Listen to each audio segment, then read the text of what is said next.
हरे कृष्णा। हमार गौड़ीय परंपरा में जो गौड़ीय परंपरा की जो एक वृक्ष की तुलना कराता है, उसकी जो जड़ है शुरुआत शुरू हुआ था, ये माधवेंद्र पुरी से कहा जाता है। उन्हीं की कथा थोड़ा स्टोरी बताने के लिए चाह रहा हूँ। आज शुरुआत करने के लिए चाहता हूँ कुछ भक्त की इतिहास, भक्त की स्टोरी। माधवेंद्र पुरी भगवान चैतन्य महाप्रभु के परम गुरुदेव है। भगवान चैतन्य महाप्रभु के गुरु जी नाम ईश्वरपुरी है। ईश्वरपुरी के जो गुरु थे वो माधवेंद्र पुरी। कृष्णदास कविराज गोस्वामी इसकी वर्णन चैतन्य चरितों के मध्य लीला में किए हैं। माधवेंद्र पुरी की कथा आप पढ़ना चाहिए, जरूर जानकारी लेना चाहिए। संक्षिप्त कहानी रूप में आप लोगों को बताने के लिए चाह रहा हूँ। इसी माधवेंद्र पुरी से भक्ति की बीज अंकुरित हुआ। उन्हें आगे भगवान चैतन्य महाप्रभु को प्रेम वृक्ष प्रतिफलित हुआ, सारी प्रेम वितरण किए संसार के लिए।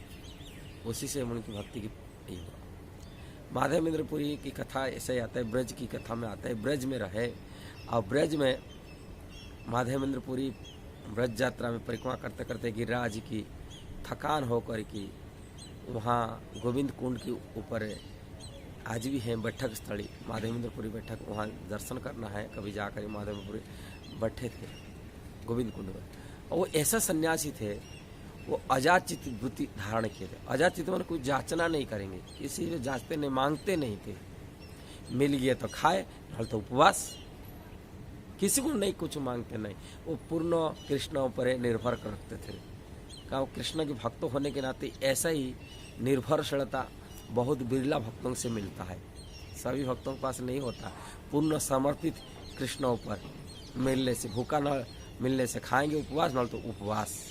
इसको अजाचित वृत्ति कहते। ऐसे वृत्ति धारण करके जो माधवेंद्र पुरी वहाँ बैठे थे, उपवास थे, पता नहीं कितना दिन से खाए नहीं, तो वो बातें वर्णन नहीं, किंतु उपवास रहते, खाए नहीं, तो उनको खाने ना पीने कुछ नहीं मिला था। वहाँ बैठ कर के भजन करते थे। शाम हो चुका है, शाम के टाइम में आज के ग्वाल मिल रहे हैं। अरे बाबा, अभी यहाँ उपवास कर बैठे हो और कुछ मांग के खाते नहीं क्यों? आओ ये दूध ले लो, पी लो। माधवेंद्र पुरी प्रश्न करते, मैं भूखा उपवास कैसे तुमको पता चला? कल यहाँ आए थे, स्त्रियाँ आए थे पानी लेने के लिए गोविंद कुंड के पर, आप बैठे हो उपवास में, उन्होंने मेरे को दिए, दूध भेजे। मैं तो यही गांव के रहने वाला हूँ और मैं आपके लिए दूध ले आया हूँ। मैं जा रहा हूँ, बाद में दूध आकर के दूध निकालना है मेरे को, जा कर के दूध पी लो, मैं बाद में आकर घड़ा लेके जाऊँगा। उनको दूध को देख करके कृष्ण गए। बाद में माधवेंद्र दूध पिए, अमृत तुल्य दूध था। दूध पीने के बाद में प्रतीक्षा किया थे कब आएगा वो वाला लड़का लेके जाएगा ये घड़ा। किंतु समय बीत चुका है, रात हो चुका है। ब्रह्म मुहूर्त तक अभी तक ब्रह्म सोचते सोचते उनकी भजन करते करते उसी जगह में तंद्रा आ जाता है, झपकी आ जा लग जाता है माधवेंद्र पुरी की।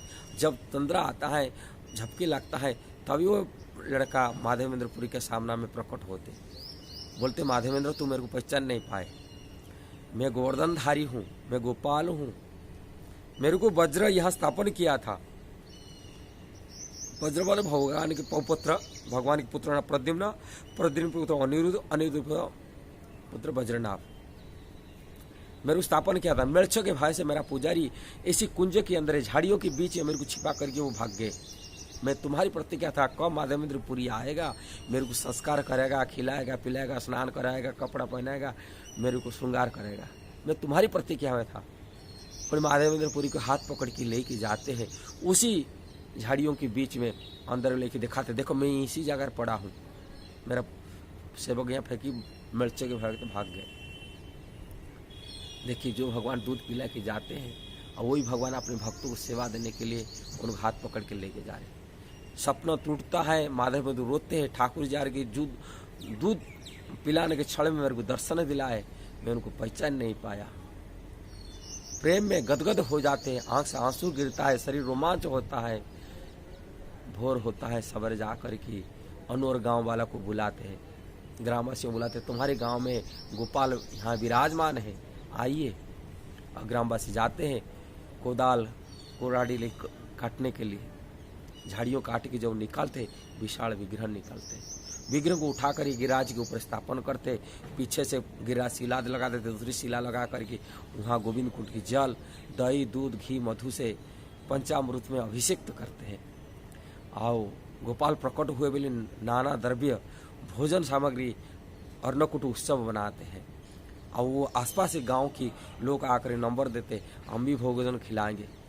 प्रत्येक दिन चलता था, 1-2 साल ऐसा ही भीड़ चला। प्रत्येक दिन रोजना कोई गोपाल को गाय दान दे रहा है, कोई सोना दे रहे। मथुरा के ब्राह्मण बड़े बड़े धनी लोग गोपाल जी के लिए मंदिर भी बनाए दिए, मंदिर स्थापन हो गया, गौशाला खुल गया। सैकड़ों लोग भक्तों को इकट्ठी होता था, रोजाना भंडारा चलता था। 2 साल बाद में माधवेंद्र गोपाल जी बोल रहे हैं, देखो माधवेंद्र, मेरा शरीर में बहुत गरीम पैदा हुआ, गरीम लग रहा है। मैं चाहता हूँ तुम जा कर के जगन्नाथपुरी से कुछ मलय चंदन मिलता है, वहाँ से ले के आएंगे तो चंदन का लेप दिले आएंगे तो मेरा शरीर ठंडा होगा। भगवान केवल भक्तों पर डिपेंड करते हैं, और भक्तों मध्य भगवान के डिपेंड करता है, दूसरी ऊपर नहीं। और किसी को नहीं, इतना साल हुआ था पढ़े थे, किसी को बोले नहीं थे। अपनी प्रेमी भक्तों मिल गए, उनको ही बोले।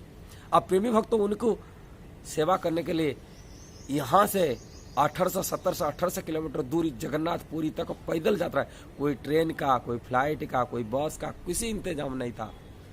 एक भिखारी साधु उनसे जाते हैं माधवेंद्र चंदन लेने के लिए। और अजाचित वृत्ति कभी मांगेंगे नहीं, मिल खाएंगे न उपवास। जिस जीवन भर किसी को मांगे नहीं, वो आज चंदन लेने के लिए जाएंगे। और सेवा बंगाल से 2 ब्राह्मणों को देते, सेवा दे करके उन्होंने खुद निकलते माधवेंद्र, इतने वृद्धावस्था में निकलते। जाते जाते उड़ीसा में रेमुणा वाली एक जगह आता है, जहाँ पर क्षीरचोरा गोपीनाथ जो आज की प्रतिमा है, तो पहले वो गोपीनाथ विग्रह वाले नाम से प्रसिद्ध होता है। रेमुणा में पहुँचते, वहाँ मंदिर में ठहरते रात शाम के टाइम में। जब पहुँचते वो प्रसिद्ध सुनते हैं, यहाँ अमृत के लिए नाम से एक प्रसिद्ध खीरी भोग लगता है, जो खीरी इसी एरिया में प्रसिद्ध है, और गोपीनाथ खाते हैं। मन में विचार आ गया, भोग लगने का समय था, यदि खीरी थोड़े से मिल जाता था मैं खा लूँगा, इसका स्वाद कैसा है, इसी प्रकार खीरी बनाकर मेरे गोपाल को मध्यम भी मैं खिलाऊंगा। विचार आता है, मन में आ गया, पश्चाताप आया। गोपाल जी को अभी गोपीनाथ को भोग नहीं लगा हुआ, मैं खाने के लिए इच्छा रखा। पश्चाताप से वहाँ से जागा छोड़ करके थोड़ी दूर में मात्र 50-100 कदम की दूरी पर जा कर के वहाँ एक हाट लगता है, गांव में हाट लगता है, एक बरगद का पेड़ का नीचे बैठ जाते हैं। वहाँ पश्चाताप से भजन करते। क्या मन में विचार आ गया, ठाकुर जी भोग नहीं लगा हुआ, मैं खाने के लिए इच्छा रख लिया। भजन करते थे, रात हो चुका है। रात को सब गोपीनाथ अपने पुजारी को जगा रहे हैं। बोले पुजारी उठो उठो, मेरा एक प्रिय भक्त गोवर्धन से आया है। वो अजाचित वृत्ति धारणा, किसी को मांगता नहीं कभी समय। उनको खीरी खाने की इच्छा था, स्वाद लेने के लिए।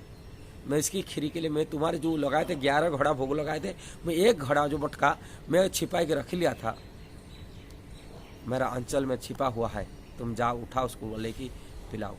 रात को पुजारी उठता है, सपना में क्या सही है कि गलत है, सो जाता था। फिर बार बार उठा रहे गोपीनाथ, बाध्य है कि उठते हैं पुजारी, स्नान करते हैं, मंदिर जाते, जैसा गोपीनाथ बोलते ऐसा ही छिपा हुआ दूध। और वो खीरी को आ करके कौन माधवेंद्रपुरी को दिलाते हैं। साष्टांग पढ़ते, तुम्हारे के लिए गोपीनाथ खीरी चोरी की है। तभी से आज तक ठाकुर जी के नाम हो गया क्षीरोचरा गोपीनाथ, खीरी चोरी करे किए थे। और गोपीनाथ विराजमान, माधवेंद्रपुरी खीरी खाते, प्रेम से आंसू गिरता है, रोते हैं। कहले प्रतिष्ठा आ जाएगा, लोग सम्मान करेंगे, पूजा करेंगे, साधु महात्मा वाली पूजा करेंगे। राताराती वहाँ से भागते जगन्नाथपुरी। और उड़ीसा में कहते तुण्य माने शब्द माने सहर्ष कोष तक सुनाई देता है। एक बात वो दूसरी कोष तक चला जाता है आपस में। माधवेंद्रपुरी पहुँचे नहीं, जगन्नाथपुरी में उन्हीं का कीर्ति जगन्नाथपुरी तक पहुँच गया। वहाँ जहाँ करीब मांगते हैं, मैं गोपाल, कौन देगा चंदन? भगवान तो ये लीला करते हैं, चंदन कोई मांगने दे देगा? तूने माधवेंद्रपुरी जब मांगते मैं गोपाल के लिए चंदन के लिए लेकर आते, तभी बोलते पकड़ लेते लोग, तुम वही माधवेंद्रपुरी जिसके लिए गोपीनाथ खीरी चोरी किए थे। मैं राजा के पास जाते, खबर जाता है, राजा उनको व्यवस्था करते, 2 लोग देते उनको ढोलेने के लिए। इतना दूर तो कौन जाएगा, बहे की ले लेने के लिए, ढोलाने के लिए चंदन को भार कौन बोझा उठा, चंदन घिसने के लिए आदमी देते हैं, कपूर देते हैं, चंदन लेके आते हैं। पुण्य गोपीनाथ के पास जैसा पहुंचते हैं पुनः वापसी तभी गोपीनाथ ऐसे गोपाल पुण्य सपना आदेश आता माधवेंद्रपुरी को, माधवेंद्र तुम बूढ़े हो गए, थके हो, तुम उस जगह पर चंदन घिस के गोपीनाथ का शरीर लगा दो, तुम्हारा शरीर मेरा शरीर या गोपीनाथ शरीर कोई अंतर नहीं, वहाँ चंदन लगा में मिल जाएगा। उसी जगह पर माधवेंद्रपुरी गोपाल के आदेश पर वहाँ ठहरते, अब आगे नहीं आते। उसी जगह पर उनकी समाधि आज भजन कुटी आज भी है। आज यदि आप जाएंगे हाँ दर्शन करने के लिए, वही रेमुणा में उनकी समाधि पीठ मिलेगा, भजन स्थल मिलेगा, उनकी भजन कुटी मिलेगा, और वही जगह पर सारी शांत होगा। ये संक्षिप्त कथा चैतन्य चरितमृत विस्तार में वर्णन है। महाप्रभु ये कथा वर्णन खुद अपनी श्रीमुख से बोल रहे हैं, और जरूर पढ़ना चैतन्य चरितमृत। ये बात यदि आपको अच्छा लगा जरूर शेयर करना, सब्सक्राइब करना और लाइक कमेंट भी देना। हरे कृष्णा, जय श्रील प्रभुपाद।